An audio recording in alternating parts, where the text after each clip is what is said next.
imbécile possible. Voilà, il est 12h33 minutes dans le ZCL. Nous accueillons comme chaque semaine nos amis de l'eau en toutes choses. Bonjour Jacques. Bonjour à toutes et à tous. Bonjour Ismaël. Bonjour tout le monde. On va recevoir aussi Muriel Jean-Jacques, référent des petits frères des pauvres, Marilène Ferdi, et son invité Julien Dalle seront là pour la chronique habituelle ICC News, Isabelle Faraggio aussi pour sa chronique. Leslie Mathurin vient de parler de formatrice en danse de salon, et puis on va terminer avec Madame Liliane Piquion qui sera aussi notre invitée pour parler du financement des entreprises dans un contexte de crise, et particulier c'est Cap Excellence qui l'envoie. Sinon l'actualité c'est la conférence de la FSU. Le syndicat appelle à la mobilisation pour une revalorisation des salaires. Michel Depape était à cette conférence de presse. Conférence aussi de la Ligue contre le cancer, puisque nous sommes bientôt, après-demain, nous serons en octobre, donc c'est Octobre Rose comme chaque année. Puis on va terminer pour la production d'eau sanitaire à partir d'eau de mer. Nos amis tout à l'heure vont en parler. Sinon, deux petits mots rapidement sur le hors-sujet. Ce matin, tout à l'heure, je reviens de l'aéroport Paul Caraïbe. Il y avait donc l'inauguration de la piste renforcée. Une piste renforcée, cette opération hors norme dont la réalisation a nécessité 3 ans de travaux et 3 ans et 9 mois de préparation de travaux pour ne pas perturber la continuité du trafic aérien. L'investissement a coûté, semble-t-il, 35 millions. Ils étaient tous là, vous voyez, très heureux de cette nouvelle piste qui permettra donc de recevoir des avions de grosse portée comme d'habitude, mais dans de meilleures conditions. On parle aussi de l'aménagement de l'aérogare régional qui va aussi être amélioré. Bref, tout le monde était là. Ils sont en train de prendre les petits fous et le champagne, mais moi, on est échappé quand même en pâté dans ça. Bon, voilà ce qu'on peut dire sur ça. Jacques avait un petit mot à dire avant de commencer. Oui. Dans les locaux de Canal 10, je ne puis m'empêcher de penser à quelqu'un dont l'appréciation était controversée, même rocambolesque parfois, mais c'est un des porte-voix de la communauté, c'est un des porte-voix de ceux qui n'ont pas de porte-voix, de ceux qui ne sont pas représentés, et qui était ce qu'il était. Mais nous avons obligation d'avoir une pensée pour lui, parce que dans ces moments difficiles, où nous avons près de 70 000 habitants, compatriotes, qui n'ont pas une goutte d'eau, dont on ne sait pas pour ceux qui en ont si elle est potable, sa voix présente aurait été importante pour se joindre à la nôtre, pour pouvoir faire les gens, les autorités, les élus, les agents en service, assumer les contraintes de leur fonction, de leur emploi et de leur charge. Je veux parler de Ibo Simon Didanaka Diti Georges. Que la terre lui soit légère pour son voyage vers l'éternel. Voilà, merci Jacques. Alors avant de commencer, j'ai dit ça, il y a une production d'eau sanitaire à partir de l'eau de mer. Il y a un reportage, je vais vous le faire voir tout de suite avec nos téléspectateurs et après on va le commenter. C'est parti.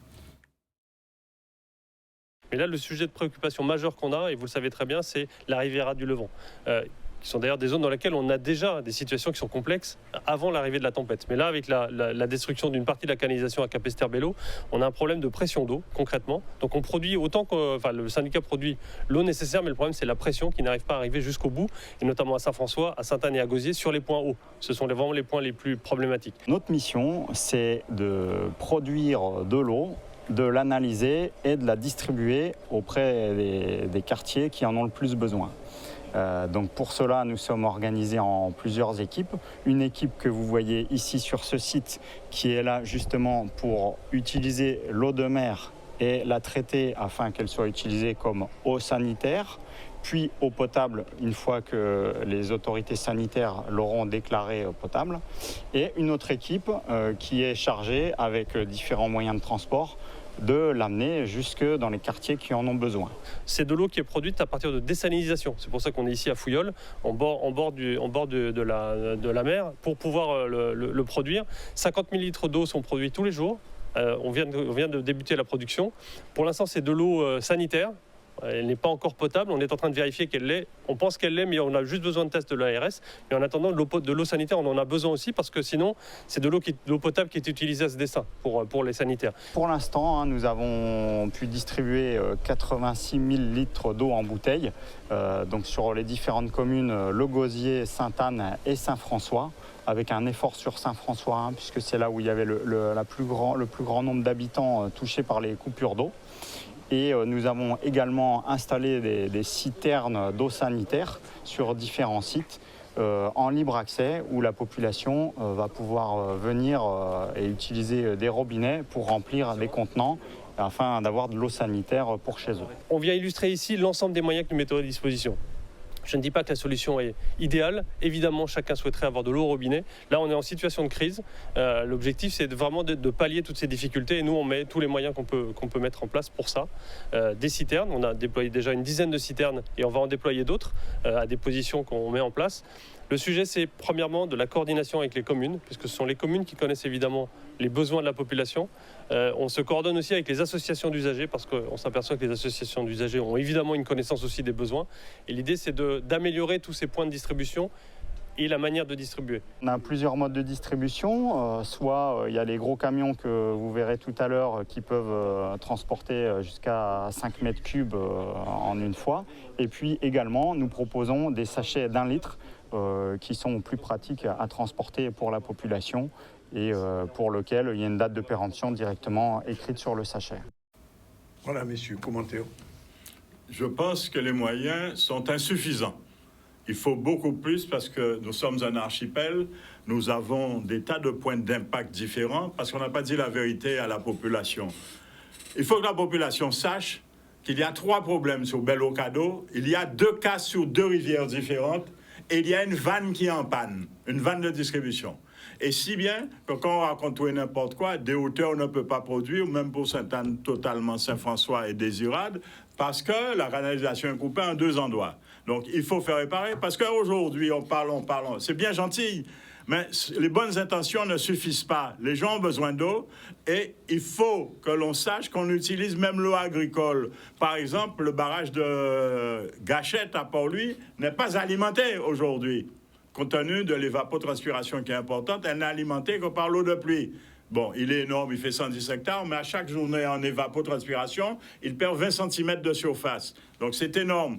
Donc l'étang qui est beaucoup plus petit et lui est alimenté parce qu'on peut reprendre dedans. Mais enfin, ce n'est pas sérieux. Ce serait dans une région de l'Hexagone, il y aurait déjà eu une demi-douzaine au moins de stations de désalinisation ou de transformation de l'eau douce et d'autres moyens. Bon, ils font ce qu'ils peuvent, disent-ils, mais nous pensons qu'ils peuvent peu. C'est pour ça que tout à l'heure, je disais, la voix de T. Georges, s'ajoutant à la nôtre, aurait été encore plus importante parce que j'ai le sentiment que l'on travaille à la petite semaine parce qu'aujourd'hui, dans tous les moyens mis à disposition, il n'y a pas encore de moyens réglementaires de convention entre le SMGAG et la région qui a pris la maîtrise d'ouvrage déléguée, l'assistance à la maîtrise d'ouvrage pour régler le problème de Bel-Aux-Cadeaux. Mais il n'y a pas non plus, parce qu'il faut que la région, nous sommes en opération d'urgence, situation de crise, il faut une convention aussi entre la région et l'État. Nous sommes à plus de 13 jours d'un incident majeur. À ce jour, il n'y a pas une convention, ce n'est pas sérieux du tout, du tout, du tout. Et les gens sont dans une résilience. Il faut que nos compatriotes se ressaisissent, qu'ils se fassent entendre et que l'on nous prenne un peu plus au sérieux, sans quoi cela va dégénérer. Alors, ça, c'est une technique qui est connue, dessaler de l'eau la mer. Bon, déjà, de l'eau là, c'est potable. Mais pour le moment, le grand besoin, c'est de l'eau pour nettoyer. Comprendre? Et ça, urgent. Mais il y a près de 60 000 à 70 000 personnes qui parlent de l'eau courante à Kazayo. Ça, on peut imaginer, un Saint-Claude, justement, on entend mes déclarations à Saint-Claude là. Et c'est terrible, ça a aggravé. Au fur et à mesure, on a constaté que, après crise là, des côtés, des sections par de l'eau. Alors c'est ça encore que les moyens pas suffisants. Nous avons une crise. Là, on a une situation de crise. On n'a pas senti que le FCMGAG a mobilisé personnel là. Oui, mais ça veut dire qu'il faut de l'argent, des bouillons. Il faut mobiliser personnel là pour faire face. Parce qu'à Saint-Claude, si plein peut-être à déboucher ces bitins-là, mais là, tu as expliqué nous ça. Déboucher les crépines. Des crépines les grilles à valoir, ça s'appelle. Donc, vous voyez, les gens qui connaissent, ils disent, mais c'est ça pour faire. Mais il faut mobiliser le personnel. Il faut en sorte que, mais quoi mobiliser de façon exceptionnelle, il faut une unité, on n'a pas travailler gratuitement, je veux dire. Donc il faut les ressources derrière. Alors, ça qui c'est dingue, nous avons une crise pour un bon moment, hein, parce que pour résoudre le problème là, que Cadeau Bello, là, Fidéo là, qui pète là, et Jacques BCD, c'est 15 semaines. Hein, oui, on mettait 15 semaines. 15 semaines. Oh, études. Ah, bon, 15 et semaines. les études ne sont pas encore approuvées. 15 semaines. Donc, c'est pas sérieux, ça. Les pelles devraient déjà être au travail. Il y a pourquoi on a fait, comprenons. Et alors, nous, deuxième problème, nous, association, nous, que tu poser. Alors, quand nous parlons de tout d'eau, oui, d'accord, tout d'eau. Tout d'eau qui implique quoi par rapport au cas où on a 10 personnes là, si facture aille. Là, il y a un tout d'eau, comprenons. Oui, ils sont en situation de crise, mais ou un tout d'eau. Ou un tout d'eau, quand on a dit, il y a faire comme une situation là normale, il y a facturer, non, nous, association, ne pas apprendre ça. Déjà, tout d'eau, sont bidets qui ne peuvent pas exister. C'est illégal. C'est une situation de crise, nous, avons dit ça, mais par rapport à ça, il faut faire un geste commercial pour les mondes. Et deuxièmement, parce que, il y a un troisième problème, c'est la qualité de l'eau là. En cas de l'ARS, très très complaisant, ça veut dire, c'est question de qualité de l'eau là. Parce que parfois, en cas vrai, là, quand on regarde, parce qu'on a étudié souvent, c'est bien là, l'ARS même, c'est dans le disque qu'il a fait. Oui, il peut plein d'aluminium, il dit, bon, il va y avoir des problèmes. Il peut plein de chlore, mais chlore en quantité. Donc, encore une fois, nous faire attention. Nous avons une situation de crise, mais il ne faut pas une complaisance parce qu'il ne faut pas mettre santé à mon danger, effectivement. Encore une fois, c'est très important. Mais dessaler de l'eau, sont invités, mais c'est des techniques ancestrales. Et ils peuvent faire plus. Est-ce qu'on peut faire plus de stations de dessalement pour répondre aux de besoins? Mais c'est important que ce travail-là qu'il y a fait là, si Bello Cadeau, si Fidéo là qui pète là, c'est les gros tuyaux. 700 mm. Les gros, c'est ça Fidéo là, les gros canalisations. Mais il faut résoudre le problème là. 15 semaines, nous avons dit d'accord, mais 15 semaines, nous ne pas savons. 15 semaines après études. Mais si l'étude pas commencé, si bon coup de pelle qu'on a fait, on l'a nouillé. Mais c'est une souille. Une souille, c'est un grand canal, un grand caniveau, un grand tranché. Eh bien, les pelles des doigts de Jacques travaillent pour en parallèle nous gagner temps. Ouais. Mais là, nous répétons, nous avons 13 jours après, pas un papier signé, alors on met même fait un croquis, et un croquis est valable comme un plan. Il suffit que la personne qui l'a établi soit authentifiée pour être capable. C'est le cas, la personne existe. Et nous sommes dans une situation, quand Ismaël parlait des analyses, est-ce que vous savez qu'il faut envoyer les analyses en France, les analyses d'eau? Alors, est-ce que pendant le temps que l'on fait l'analyse, on a la réponse de 5 à 7 jours minimum pour certaines choses? Est-ce que nous savons ce que nos compatriotes boivent? Et il y a certainement des gens extrêmement compétents, honorables et intègres à l'ARS. C'est sûr, comme dans toutes les collectivités. Mais nous ne saurions oublier que dans l'affaire du chlordécone et autres, ils ont été taiseux au moment où il fallait parler, informer. On est en train de vous assassiner dans l'affaire du chlordécone. Donc nous ne pouvons dès demain décider de faire confiance à des gens qui, dans un passé récent, étaient complices actifs de situations contraire aux intérêts fondamentaux des gens de notre pays. Et il n'y a pas que ça. Et tous les gens se conduisent comme avec un esprit haussien, comme je dis, sur oui, on est là pour 35 heures. Il faut travailler en 3 x 8 pour s'en sortir. Nous avons trop de gens qui attendent de l'eau. Mais que fait le SMEG, adjudant? Le SMEG a été voir, il a été reçu tout à l'heure, il a déjà sorti, il a été reçu par le ministre Karenko avec le nouveau directeur général adjoint qui vient de prendre ses fonctions, qui ne connaît pas ses dossiers, c'est un ancien de la CEMAG. Hein, ça, on aura l'occasion de faire une émission parce qu'ils ont eu à voir aussi dans l'eau. Et ils ont été reçus par Karenko qui a pris des engagements alors que nous avons vu comment cela s'est déroulé avant-hier à l'Assemblée nationale, parce que les députés ont un peu secoué notre ministre délégué, et notamment sur les problèmes de l'eau, et sur les problèmes de participation État-collectivité sur les territoires ultramarins. Mais il s'avère que ils ont fait des photos ensemble, qui sont déjà en train de circuler à quelques heures, et tout le monde est satisfait, particulièrement le président du SMGAG, sur, ils auront un monitoring, j'avais dit la dernière fois, assistance technique, une espèce de tutorat. Donc ça veut dire qu'ils reconnaissent que nous sommes sur notre territoire en situation d'incapacité de faire par nous-mêmes. Je ne puis l'accepter quand je vois l'Himalaya de compétences qui existe dans le domaine de l'eau, l'administratif, juridique et les finances. Et c'est un manque de coordination, c'est un manque de cohérence patent. Et Fiona n'a fait que mettre à nu toutes ces incohérences, irrégularités, manquements et dysfonctionnements. Alors, moi, c'est que j'ai moi, on pas sentir une mobilisation à SMGRG là. On crise comme ça fait. Ou non pas ou qu'à réunir tout personnel là, ou tout dit cadre là, ou quoi prendre des mesures, comprenons comme camarade l'a dit, il faut nous placer en 3 fois 8 que moun pour résoudre problème là, quand je là voit tenir problème à courant là, vous voyez des moun, non. Mais ou pas sentir, ou pas voir ailleurs et en cas de bien, ou bien ces moun là, ils pas dans le résolution des problèmes dans le service public. En cas de par exemple, quand on cadre la matin nous cas. Nous, par exemple, c'est de l'eau pluviale. Vous savez, loi 29 avril 2021, il bat SMGAG la compétence eau pluviale. Bon, mais si des gens qui ont en bas de l'eau, si l'eau a pu faire, c'est ces gens-là. Mais son but d'urgence, en blé d'eau. Ça a traîné un an et demi. Et après ça, nous rencontrons, quand ils ont dit nous, ouais, mais tout le temps, le CMGAG, on partit, là, c'est voirie, c'est une voirie, c'est à la commune, notre butin, c'est à la butin. Pour le pas problème, les gens, c'est mettre les autres ensemble. Et commune, SMGAG et comité d'agro, pour résoudre le problème là, pour la population là, vous comprenez? C'est ça qui a manqué. Et quand c'est assez grave, nous sommes de responsabilité et on ne peut pas comprendre le problème, le fonctionnement là. Ça. Le Karen côté là, l'autre jour, il dit qu'il vous voyez directeur de cabinet pour encadrer le CMGAG. Est-ce que ça fait? Non, le directeur de cabinet sera présent après une visite, une délégation composée d'une délégation de 4 ministères différents, car le ministre délégué souhaite pour son ministre qui lui a délégué du tutorat pour s'occuper de cette affaire, de savoir les problèmes financiers, parce que personne n'en a parlé, tout comme on n'a pas parlé de l'assainissement. Alors, qu'il y a un gros problème d'assainissement, il y avait 72% des stations, c'est-à-dire les 3/4, qui ne fonctionnaient pas avant Fiona.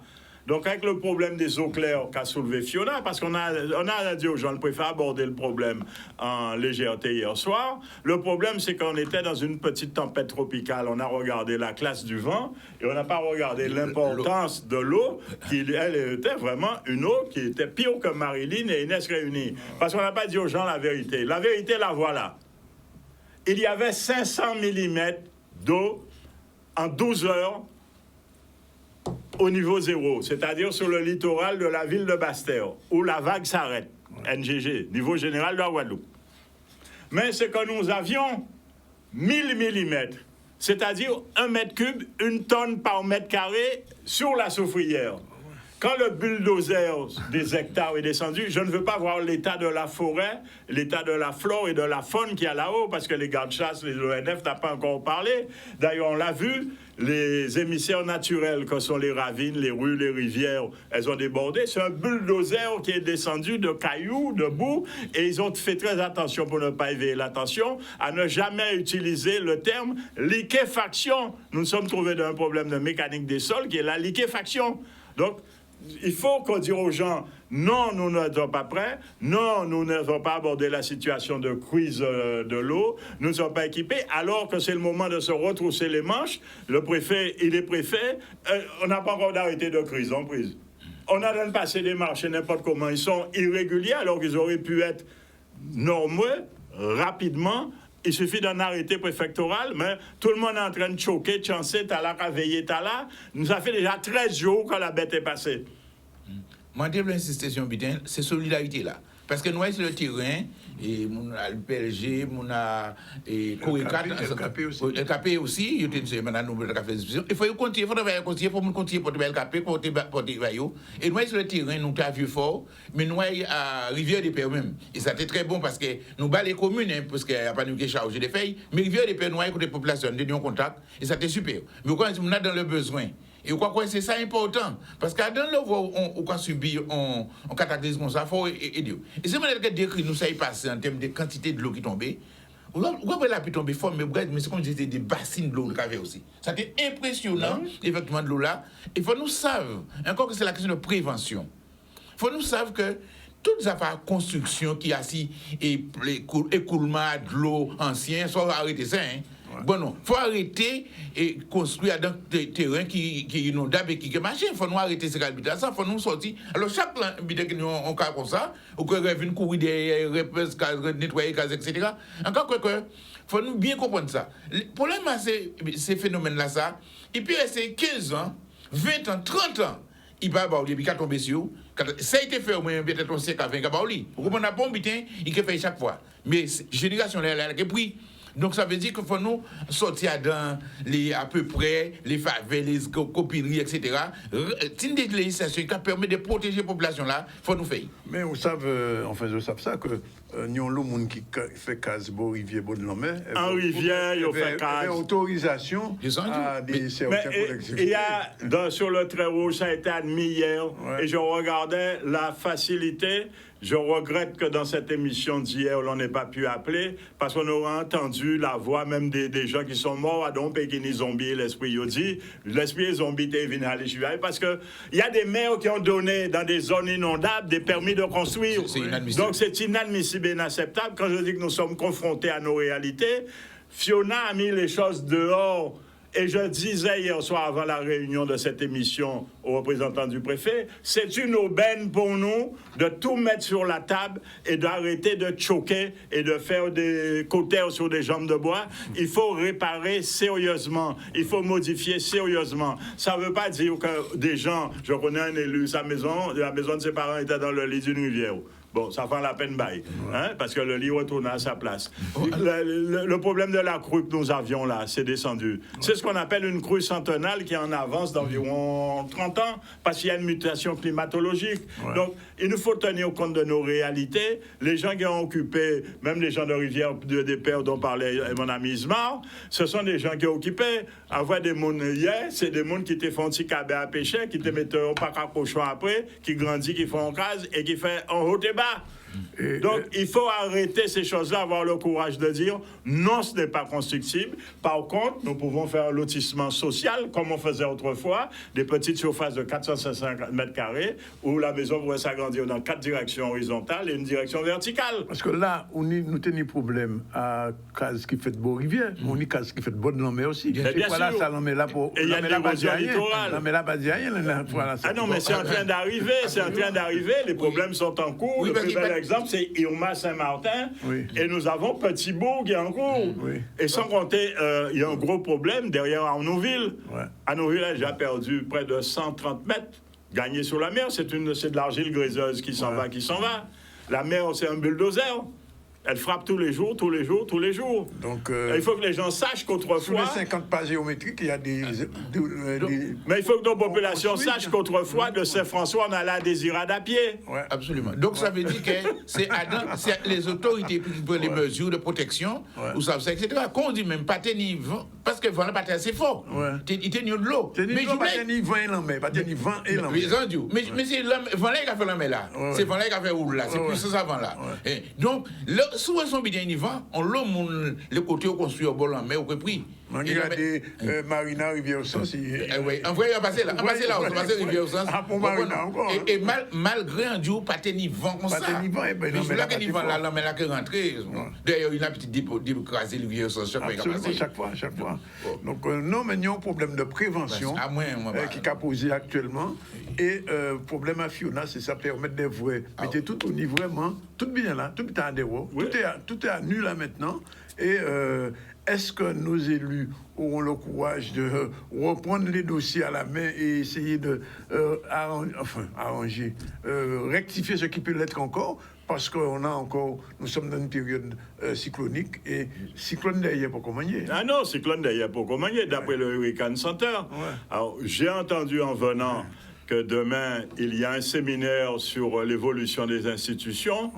Alors, je me demande comment des gens qui n'ont pas su faire face à leurs obligations présentes et passées, qui sont auteurs-acteurs de tous les dysfonctionnements dont leur comportement, irrégularités et manquements sont la cause, peuvent demander plus de pouvoir pour résoudre davantage de problèmes qu'ils ne pourront parce qu'ils n'en ont pas la compétence, ils n'ont pas le sens. Il faut que les populations n'hésitent pas à se ressaisir pour faire entendre la satisfaction de leurs besoins qui est urgente. C'est une affaire impérieuse. Nous serions dans l'Hexagone. Je peux vous dire que les moyens colossaux ont déjà été mis à disposition. Tout à fait. Voilà, merci messieurs, 13h pratiquement. On prend la première pause, on se retrouve tout à l'heure pour la suite avec Muriel Jean-Jacques, Marilène Ferdi, Isabelle Farajou, Leslie Mathurin et bien sûr Madame Liliane Piquant, tout de suite. Voilà, de 13h05, les invités du deuxième plateau sont là. Madame Marajou, bonjour. Bonjour, Danick. Muriel Jean-Jacques, bonjour. Bonjour, Danick. Ça te fait de l'émotion de revenir de temps en temps sur le plateau du ZCL. Toujours. Oui, ancienne chroniqueuse. Marilène Ferdi, bonjour. Bonjour. Et Julien Dalle, bonjour. Bonjour. On commence par la chronique tout de suite, ICC News. C'est parti pour le générique.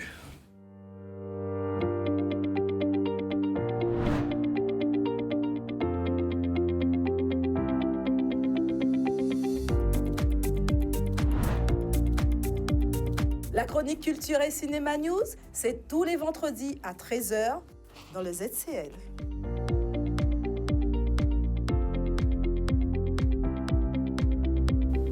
Bonjour Marilène. Bonjour, Danick. Il y a un invité, je n'ose pas le présenter, je te laisse le présenter. Il n'est pas très connu, il n'est pas très connu. Oh, pas du tout, sauf qu'il fait la une de l'actualité. Apparemment. Ah oui, c'est quelqu'un qui a baigné dans le cinéma, mais vraiment depuis son enfance. Donc on va déjà dire qu'il est réalisateur, Oui. il est producteur, et il a été une fois acteur, on va dire. Ah. Oui, une fois acteur. D'accord. Donc c'est quelqu'un qui a... Donc tu l'as déjà présenté, on va arrêter le suspense. Oui. C'est Julien Dalle, dont Oui. tout le monde a entendu parler avec Wish. Mais avant d'arriver à Wish, on va un peu Du faire personnage, découvrir... un petit peu. Oui, les téléspectateurs, on va leur faire découvrir qui est Julien. Oui. Alors Julien, c'est quelqu'un qui... déjà, c'est un Guadeloupéen, d'accord, c'est quelqu'un de chez nous. Et qui a évolué dans le milieu du cinéma depuis sa tendre enfance. Parce qu'il a un père qui était passionné de cinéma, qui était ce qu'on appelle un cinéaste amateur, qui tout le temps était en train de faire des films de sa famille, d'amis, de partout où il a été. Et donc, Julien a évolué là-dedans. Et à l'époque, il n'y avait pas de numérique, c'était du 8 mm. Du 8 mm. Et d'ailleurs, Julien, il a commencé par le 8 mm, Oui. à faire des films de famille dès son plus jeune âge. Et ensuite, quand il est parti, comme beaucoup d'autres, faire ses études en France, il a continué à sa passion du cinéma, tout en poursuivant ses études, qui fait qu'il a fait son premier long métrage en 2007, alors qu'il était étudiant. Oui. Donc son film s'appelait Les Kongs. Les Kongs. Kongs, hein, c'est bien Kongs. Hein? Kongs, K-O-N, voilà, Oui, comme oui, on voit à d'accord. l'écran. Il y a un X, là. Voilà. Alors, c'est quoi les Kongs? C'est un hommage à sa bande de potes étudiants de l'époque qui s'appelait les Kongs. Et donc, le film parle de cette bande de potes. Alors, la particularité, c'est que c'est un film à l'origine amateur, mais quand même qui a connu un vif succès et qui a été repéré par des professionnels. Donc, Firmin Richard. D'accord. Ah, tout s'explique. Tout s'explique. D'accord. Plus tard, 2 ans plus tard, Julien fait son deuxième long métrage. Donc c'est Retour au pays, 2009. Parallèlement à ça, Julien quand même a poursuivi ses études brillamment, puisqu'il est ingénieur en génie électronique, mais aussi il a obtenu un diplôme de marketing à l'ESSEC. D'accord. Ensuite, Julien a brassé une carrière à Sony pendant une dizaine d'années, ce qui lui a permis de renouer, de toujours garder des liens avec le cinéma, puisqu'il a pu visiter, être en contact avec le cinéma d'Hollywood. Après, Julien a eu envie à un moment donné de pouvoir vivre pleinement de sa passion et de ne faire que ça. Et en 2019, il sortit son 3e long métrage. Je pense que tu le connais. Bien sûr. Vas-y. Non, je ne vais pas dire le nom. C'est avec Firmin Richard. Avec Firmin Richard. On a vu Secret de famille. Secret de famille. Alors, si tu regardes bien, premier long métrage, Firmin Richard l'a repéré. Oui. Deuxième long métrage, Firmin Richard aussi était dans son long métrage avec Admiralty. 3e long métrage, toujours Firmin Richard. Oui. Mais il va nous expliquer, je ne sais pas, la relation particulière qu'il a avec Firmin Richard. Et en 2022, c'est l'homme de l'actualité. À moins de vivre dans une caverne, je pense que tout le monde a entendu parler de Julien, sa petite casquette, et puis Wish. Oui. Et puis toute cette flopée de people, du monde, on va dire, de la culture, qui participent à cette fameuse série. Alors, nous, ce qui nous a intéressé au niveau du campus dans cette série, c'est que Julien a eu l'audace, parce que c'est vrai que ce qu'on apprécie, c'est quelqu'un qui a de l'audace. Il a dit, moi, je fais le challenge, je vais inclure des jeunes stagiaires de la formation continue, donc des stagiaires, des techniciens de l'audiovisuel, pour qu'ils puissent participer à cette aventure, à cette série que je crée. Et puis, moi, la première question que je vais poser à Julien, pourquoi et comment ces jeunes vivent cette expérience? Réponse. C'est l'occasion pour moi de rendre hommage au travail qui est effectué par les gens dont c'est le métier, la formation justement, notamment la formation en alternance, et donc notamment à Didier Daly et son programme de formation Tout est possible, où il a des jeunes en alternance dans son programme, en association avec Fort, et aussi au formateur principal qui, je pense, est un petit peu connu par Dany, qui s'appelle Dimitri Zandronis. Et donc, Dimitri et Dali font un travail depuis quelques années, un très beau travail d'accompagnement de ces jeunes en formation pour leur donner une formation solide en audiovisuel. Et le lien, c'est simplement qu'ils m'ont demandé cette année d'être un espèce de parrain, en tout cas d'accompagner ces jeunes, ce que j'ai accepté au niveau associatif. Et du coup, comme le projet Wish était un projet qui arrivait, on a décidé d'inclure ces jeunes sur le tournage de Wish. Alors ça s'est pas fait sans difficulté, dans le sens où c'est un tournage avec des techniciens guadeloupéens professionnels, mais ce qui est intéressant, c'est qu'ils ont beaucoup appris, et les techniciens, je tiens à les saluer, notamment Steve Lancastre, Gaëtan Borne, Dominique Ladal, Lionel Lepage, notamment, ont, pendant le tournage, formé ces jeunes en conditions réelles. Donc, ce challenge a été réussi, et ce challenge a permis aux jeunes de se lancer dans leur vie active après leur formation avec une véritable expérience professionnelle sur un tournage en conditions réelles. Donc c'était ça notre challenge, et je pense que collectivement, en tout cas, on a tout fait pour le relever. Qu'est-ce qu'on peut dire le plus? Alors moi, j'ai aussi une autre question pour Julia. C'est pourquoi la série? Puisqu'on voit qu'il a fait essentiellement du long métrage, et tout brusquement, il se lance dans la série. Je sais que c'est un format qui n'est pas très répandu chez nous, donc voilà, j'aimerais bien qu'il nous explique.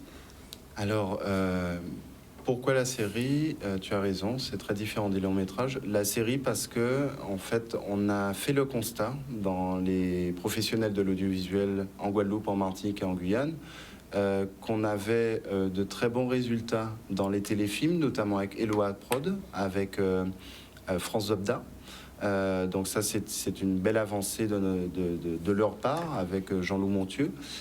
On avait effectivement eu quelques résultats avec des longs métrages, notamment Jean-Claude Barny, Christian Lara, moi-même, et puis d'autres réalisateurs martiniquais. Il y a par exemple Gilles Elidi Kozak qui sera en Guadeloupe pour le Festival du Cinestar, qui va présenter son long métrage Gépon, qui est un film magnifique.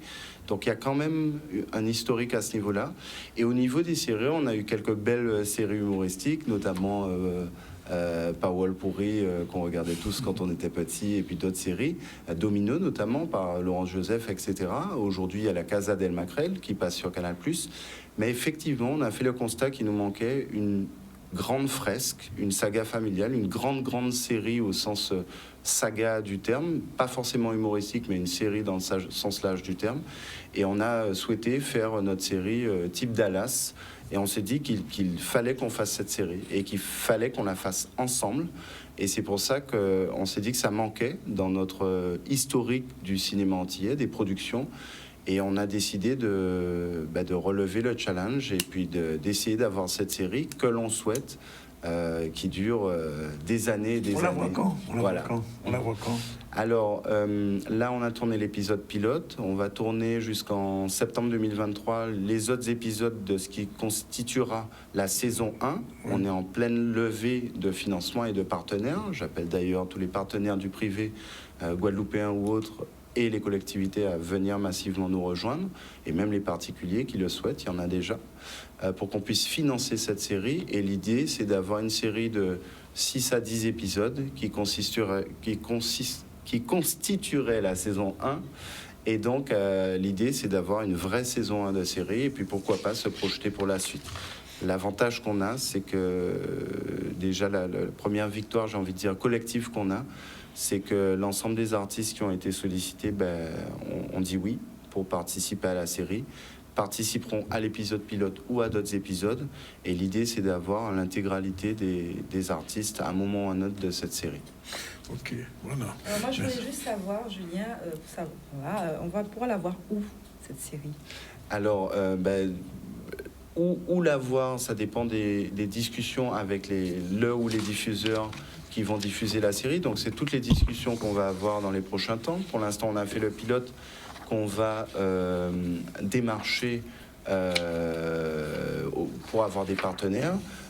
Ce que je peux vous dire, c'est que Canal+ a déjà participé à l'épisode pilote parce qu'ils ont participé à cet accompagnement avec la jeunesse, parce qu'ils souhaitaient accompagner les jeunes de façon très forte.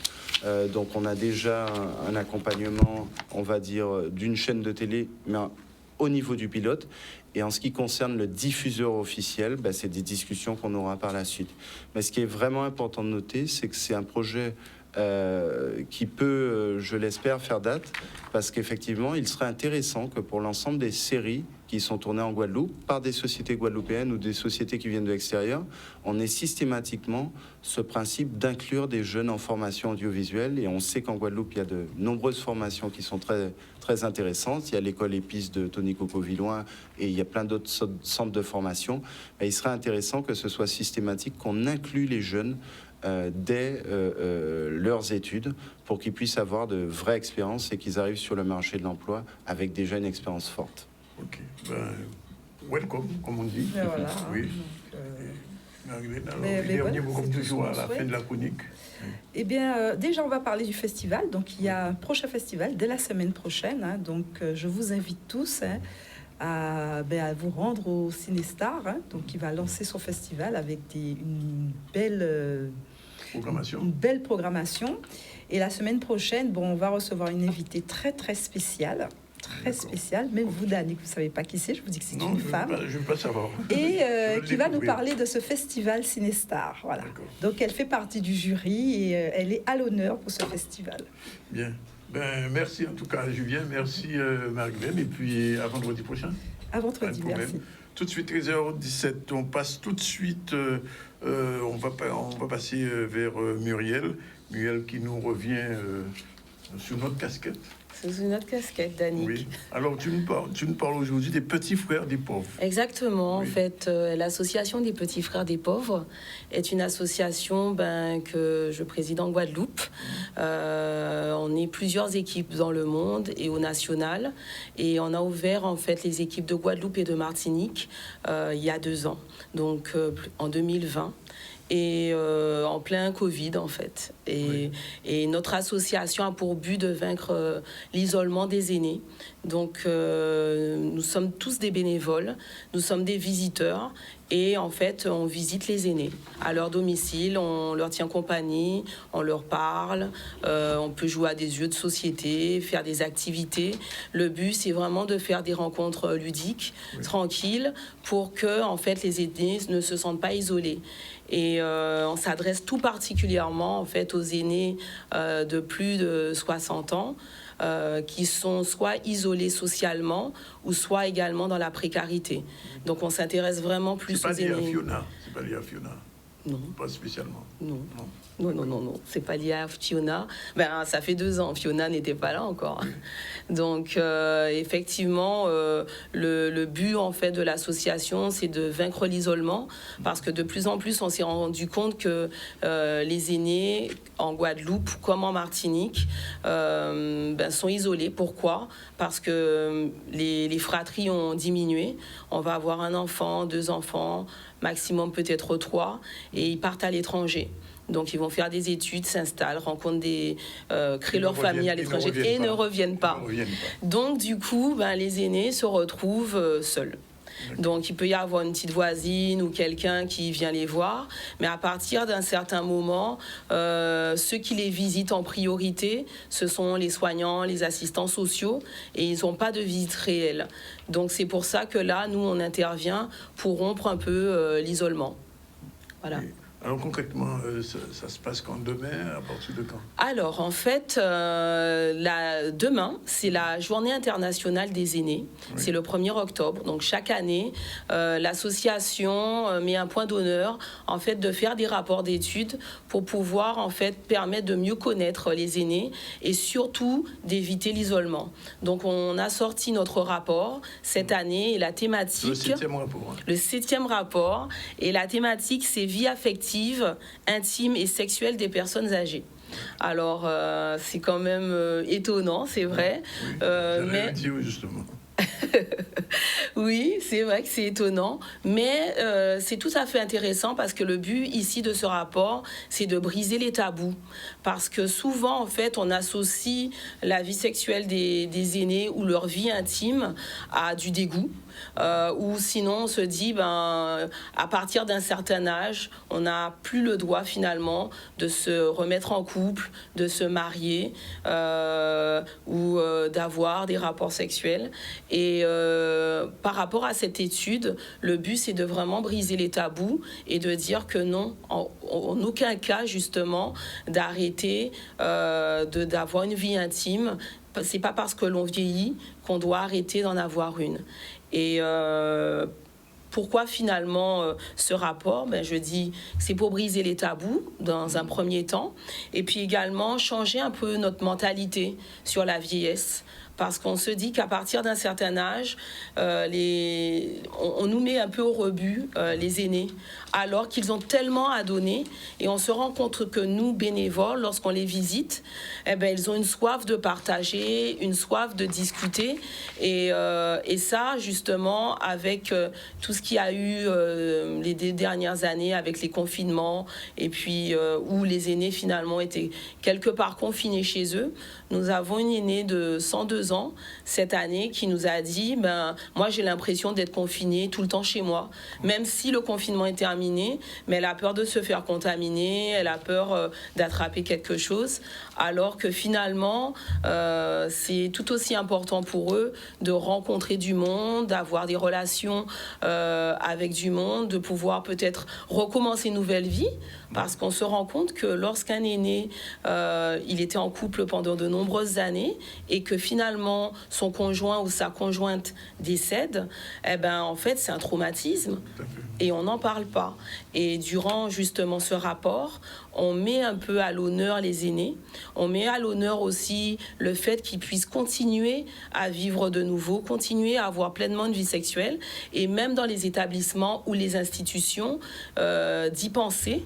Et je parlais à une collègue infirmière hier à propos du sujet, et elle me disait effectivement dans son EHPAD, on a la possibilité d'avoir effectivement des couples, parce que c'est important, et ils ont remarqué que l'espérance de vie des aînés était beaucoup plus longue justement lorsqu'ils étaient en couple et lorsqu'ils avaient une vie intime. Un dernier mot, quelle va être votre action à partir de demain? Alors, notre action, notre but ici, c'est d'alerter la population.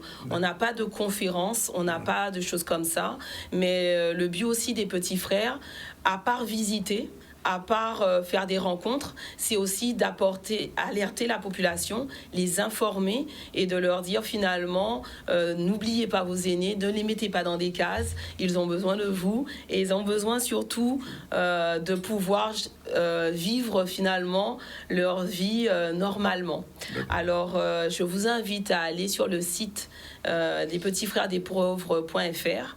Le rapport est téléchargeable et puis vous pourrez justement lire cette étude parce qu'il y en a très peu en France. Il y en a eu juste 4 en 4 décennies.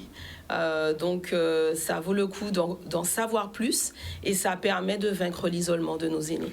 Et surtout dans un pays où la population est en perpétuel vieillissement. Exactement, parce que dans 50 ans, on sera le département le plus vieux de France. Voilà, il est 13h25, on prend la deuxième pause. On va retrouver tout à l'heure nos 2 derniers invités. Avant, il y aura Isabelle Faye-Marajo, Leslie Mathurin et Liliane Piquant tout de suite. Voilà, il est 13h32. On va recevoir dans l'ordre notre chroniqueuse du vendredi. Je parlais de Isabelle Faye-Marajo. Bonjour. Bonjour, Danick. Et tout de suite après, on va recevoir Madame Liliane Piquion. Elle est Cap Excellence, conseillère, Déléguée à l'économie. directrice déléguée Déléguée à l'économie. à l'économie. Et elle va parler du financement des entreprises dans un contexte de crise. C'est très particulier. On va en parler dans un instant. Merci d'être avec nous toutes les deux. Alors, le harcèlement moral, générique, c'est parti. Harcèlement moral au travail, qu'est-ce que c'est exactement? On fait le générique avant Oui, ou... oui, le générique est parti. D'accord. Oui. Très bien. Alors.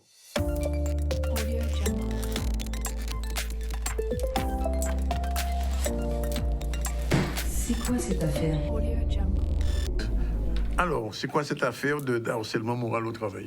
Bah, écoute, Danick, le harcèlement moral au travail, c'est bien entendu des pressions qu'on peut subir de la part de son supérieur hiérarchique, justement. Et donc, ce sont des intimidations, ce sont donc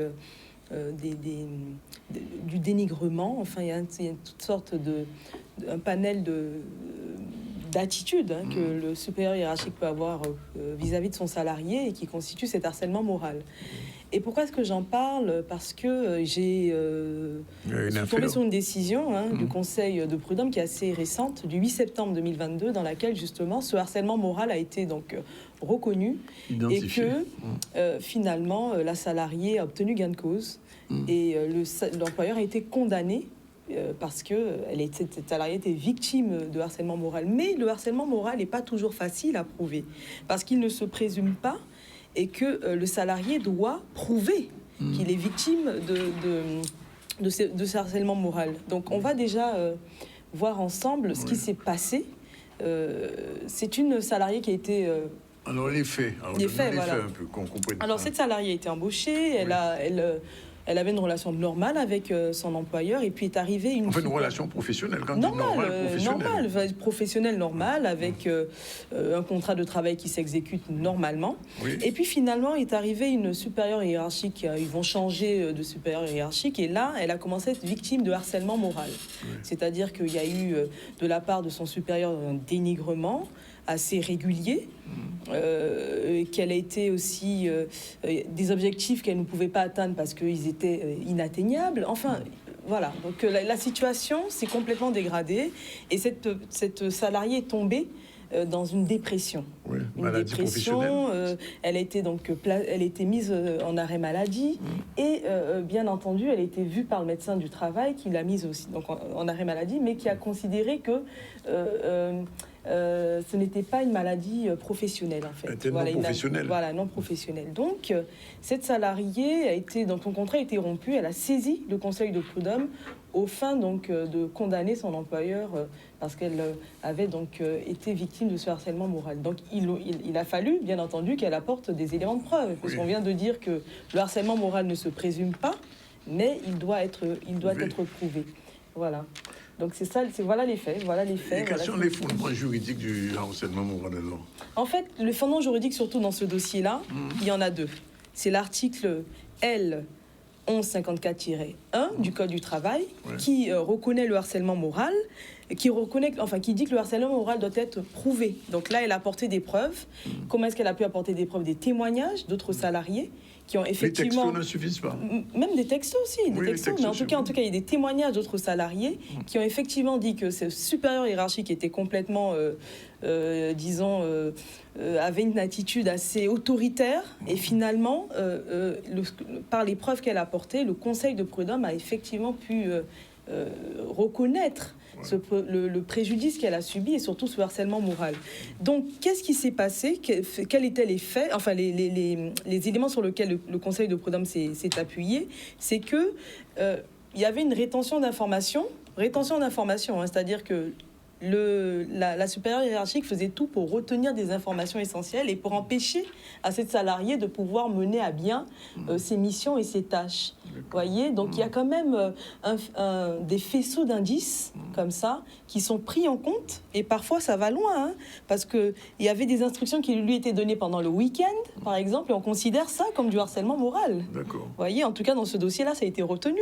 Il y a eu donc des tâches qui lui ont été attribuées mais pour lesquelles elle n'avait pas été été forcément, disons, il n'avait pas ces compétences-là, mais que ça lui était attribué. Donc, il y a eu donc une volonté de nuire. Donc, vous voyez, il y a toutes sortes de moyens qui peuvent être relevés par le salarié et qui montrent effectivement qu'elle a une pression dans le cadre de son activité professionnelle. Mais pour apporter ces preuves-là, il faut bien entendu... Le plus souvent, il faut quand même écrire. Hein. Il faut aussi faire des lettres de mise en demeure, montrer et prouver donc qu'on est victime de ce harcèlement et que ça reste pas que verbal. Voyez, c'est-à-dire que reprocher à son employeur juste de ne pas avoir, enfin je sais pas moi, pour des faits qui ne sont pas concrets, des choses qui ne sont pas concrètes, ça ne marche pas. Est-ce que les propos excessifs, par exemple, des injures, oui, les injures peuvent contribuer. Mais dans ce cas-là aussi, mais même là, assez étonnant. En tout cas, moi, ça m'a surpris, c'est que le Conseil de prud'homme dit qu'il y a eu même des regards de la part du supérieur hiérarchique qui finalement avait donc intimidé le salarié. Ça va loin, ça. Ça va très loin. Ouais. Donc vous voyez que finalement ça a été aussi, attention, parce que ça a été aussi appuyés par d'autres salariés, eux-mêmes victimes de ces regards excessifs, accusateurs, de la part de ce supérieur hiérarchique. Et puis finalement, qu'est-ce qui s'est passé ? Il y a aussi l'obligation de sécurité de résultat qui a été aussi... le moyen sur lequel le Conseil de prud'homme s'est fondé, l'article 4121-1 du Code du travail, et qui donc précise que l'employeur doit mettre en place toutes les mesures de sécurité pour éviter que le salarié ne soit donc victime de harcèlement physique, mental, dans le cadre de l'exercice de ses fonctions. Et il a été condamné, l'employeur ? Il a été condamné, et le salarié a obtenu au total 39 000 euros. Ah, ben, ouais, harcèlement. 39 000 euros. Mais a été réintégré dans son poste ? Non, pas du tout, parce que en fait, elle demandait justement la rupture du contrat par la voie judiciaire. Donc non, elle n'a pas été réintégrée. C'est pas ce qu'elle demandait. Elle demandait juste que le harcèlement moral soit reconnu et qu'elle soit indemnisée, et qu'elle soit donc, indemnisée de son préjudice, du préjudice qu'elle a subi dans le cas de ce harcèlement. C'était juste pour montrer en fait que dans ce dossier-là, il y avait donc un certain nombre d'éléments qui avaient été retenus, et ce qui m'avait le plus marqué, c'était le regard accusateur qui avait été retenu dans ce dossier-là. Alors, si on vous regarde de façon trop violente, je suis accusé. Bon, non, peut-être pas, mais bon, en tout cas, s'il y a d'autres faisceaux d'indices qui viennent se rajouter à tout ça, oui, ça a été reconnu. Merci donc, Isabelle Faye, qu'on retrouvera vendredi prochain pour une autre chronique. C'est quoi cette affaire ?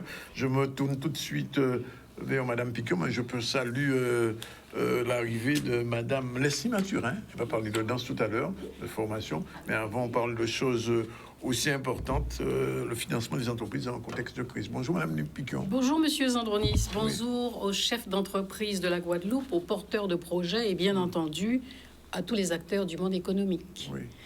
Alors il s'agit aujourd'hui de vous faire part et de vous inviter à un séminaire sur le financement des entreprises guadeloupéennes dans un contexte de crise.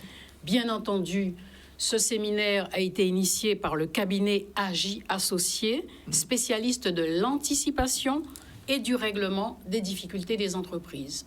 Alors, bien sûr, on pourrait dire que ce manque de financement récurrent, le manque de fonds propres existait déjà avant la crise, mais il se trouve que la crise l'a accéléré, l'a amplifié, et c'est dans ce contexte que le cabinet AGI consultant, AGI Associés, nous a demandé d'intervenir, de nous joindre à eux en même temps. Dites-nous, c'est Cap Excellence.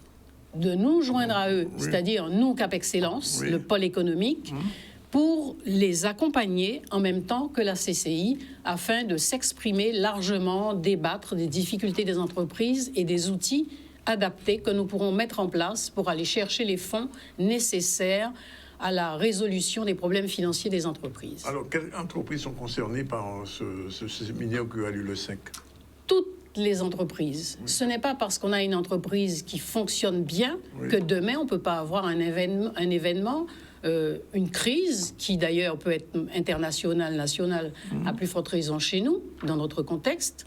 Et puis, il peut y avoir un cyclone, il peut y avoir quelque chose. Donc, il est bon d'être prévenus, de travailler en amont les difficultés qui peuvent survenir tout au long de la vie de l'entreprise, notamment guadeloupéenne. Alors, donc rendez-vous mercredi. Mercredi 5 au World Trade Center de 9h à 13h.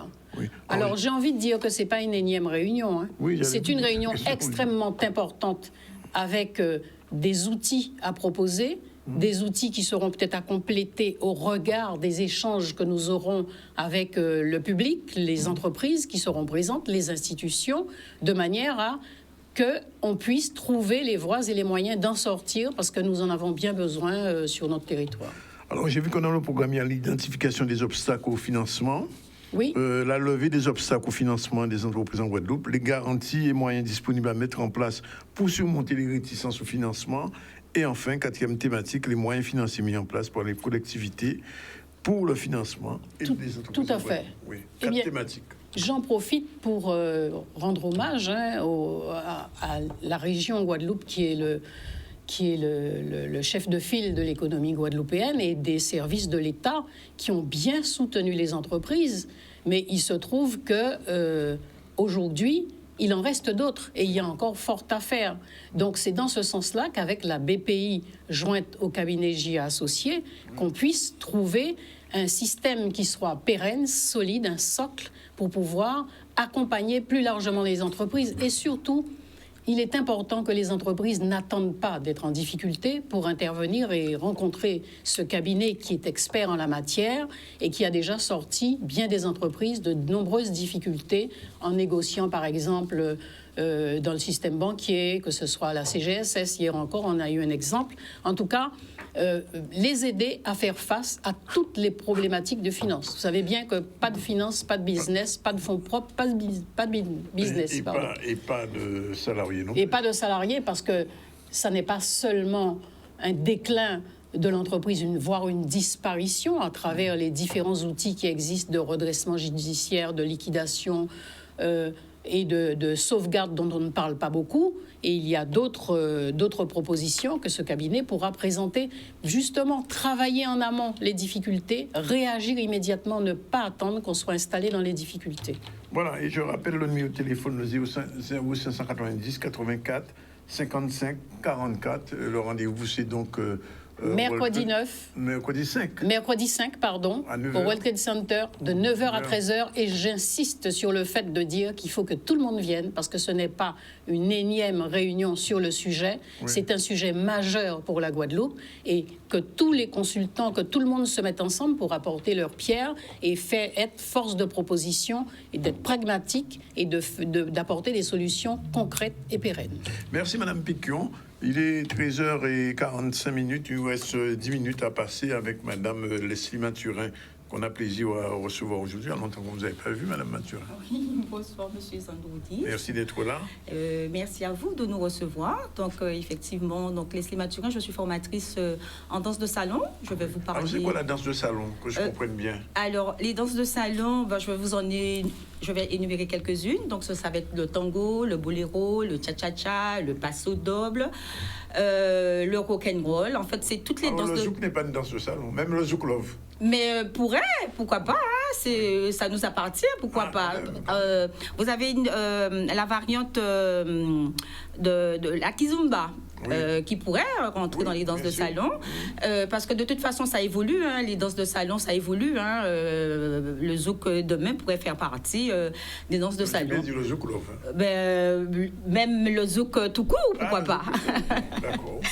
Alors je vais vous parler essentiellement de mon association, donc l'association Danse Passion, donc qui se trouve donc au Lamentin. Donc on dispense donc les danses donc je viens d'énumérer.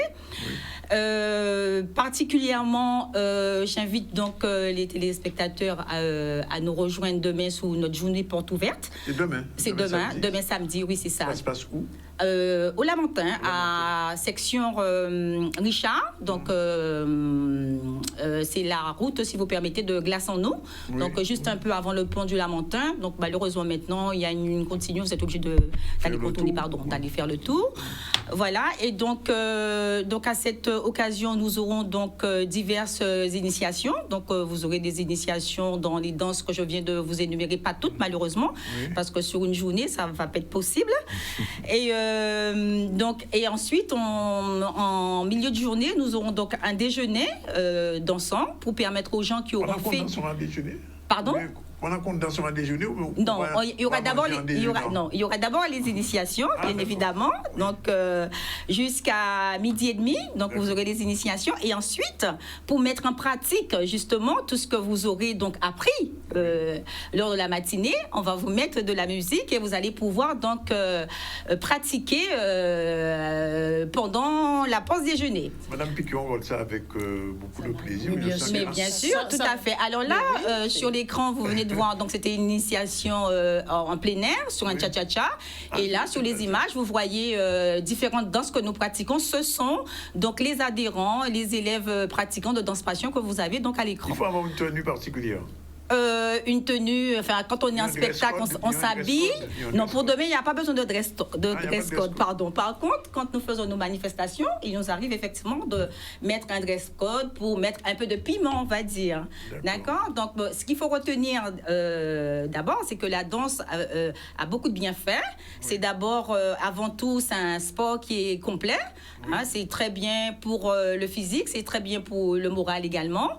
Et donc, il n'y a pas d'âge pour commencer à danser. Donc, ça veut dire que on rejoint l'ensemble du public de nous rejoindre. Il n'y a pas... C'est vrai qu'on dispense les cours pour le moment qu'à des personnes adultes. Donc, il faut avoir au moins 18 ans. Pour le moment, peut-être qu'on va élargir notre public, mais pour le moment, c'est qu'à des personnes adultes. Donc, il faut être âgé minimum de 18 ans.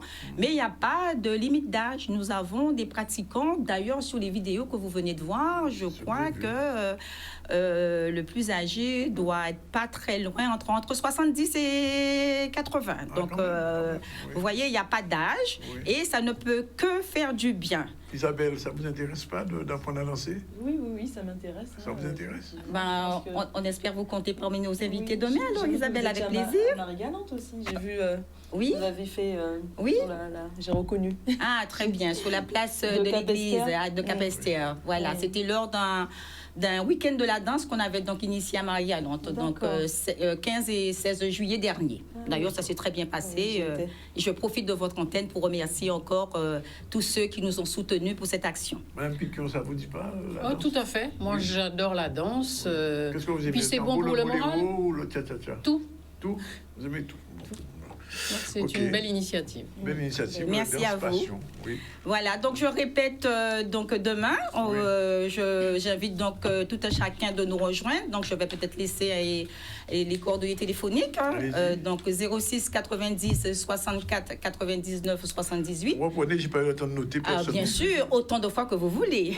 Alors 06 90 64 99 78. Voilà. Nous serons donc au Lamentin, section donc Richard, route de Mounier. À partir de 9h. Nous serons là, nous les représentants de l'association, dès 9h, mais le public est accueilli à partir de 10h.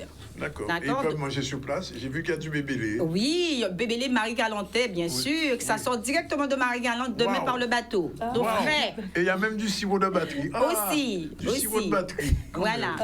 Voilà. Un produit très rare. Bon, enfin, bref. Bien. Ben écoutez, je vous remercie, Madame Mathurin, d'être venue nous présenter tout ça et je vois que il y a une belle petite ambiance là. Ah oui, c'est une ambiance conviviale. Donc j'invite vraiment tout le monde de ne pas rater cette occasion-là. Voilà. Et je conseille d'appeler pour un peu réserver les places parce que ça risque d'être... chaude, comme vous dites si bien. Voilà. Merci beaucoup à vous, merci aux téléspectateurs et on compte sur vous pour demain. C'est nous qui vous remercions. Voilà, c'est pratiquement terminé pour le ZCL News aujourd'hui. On a reçu en début de l'émission Isma Orguenet et Jacques Davila, comme chaque vendredi, pour la chronique sur l'eau en toute sauce. Ensuite, Muriel Jean-Jacques, il veut nous parler de référent des petits frères, pères pauvres. C'est une action qui est faite en direction des gens qui ont plus de 60 ans, qui sont un petit peu isolés, de plus en plus isolés. Il s'agit de ne pas les laisser tomber. Justement, ils peuvent danser, mais ils peuvent aussi avoir d'autres activités, elle l'a dit. Isabelle Faye-Marajo nous a expliqué, elle nous a parlé d'un cas très grave de harcèlement moral au travail, et finalement l'employeur a dû débourser 39 000 € parce qu'il avait harcelé son employé qu'il avait licencié. On a reçu aussi Madame Ferdi, Marilène Ferdi, et son invité Julien Dalle. On parlait de cinéma et du dernier film en cours de réalisation. C'est une série de Julien Dalle, ça s'appelle Wish. Et puis Madame Mathieu qui vient de nous parler de danse, mais avant, on a eu un petit focus avec Madame Piquion sur cette réunion qui se fera le 5 octobre à partir de 9h. Ce sera au World Trade Center. Il s'agira de financement des entreprises dans un contexte de crise. Sinon, l'actualité, c'est le congrès de la FSU, le syndicat d'appel à une mobilisation. On a le temps de voir le dernier sujet. Oui, le congrès de la FSU, la mobilisation pour la revalorisation des salaires. Michel Depape, c'est parti. La FSU appelle l'ensemble des collègues à participer massivement à la grève. Comme vous le savez, ça fait 20 ans que nous connaissons une dégradation de nos conditions de travail, mais surtout une dégradation du métier d'enseignant. Et donc il faut effectivement permettre aux jeunes de vouloir rentrer dans l'éducation nationale. Et pour cela, il n'y a qu'une seule façon de le faire. C'est revaloriser les salaires, faire de telle façon que nous soyons payés correctement et surtout offrir des perspectives pour tous ces jeunes qui, à Bac+5, ne sont payés qu'à 1,4 SMIC actuellement. Le but de conférence de presse, c'était de faire un point sur les salaires dans l'éducation nationale. On sait qu'il y a un gros problème sur les salaires. Ça fait plus de 20 ans que nos salaires sont bloqués. On a une forte augmentation des prix et Emmanuel Macron avait annoncé une forte augmentation salariale. Mais en fait, on s'est rendu compte qu'il a tout simplement menti.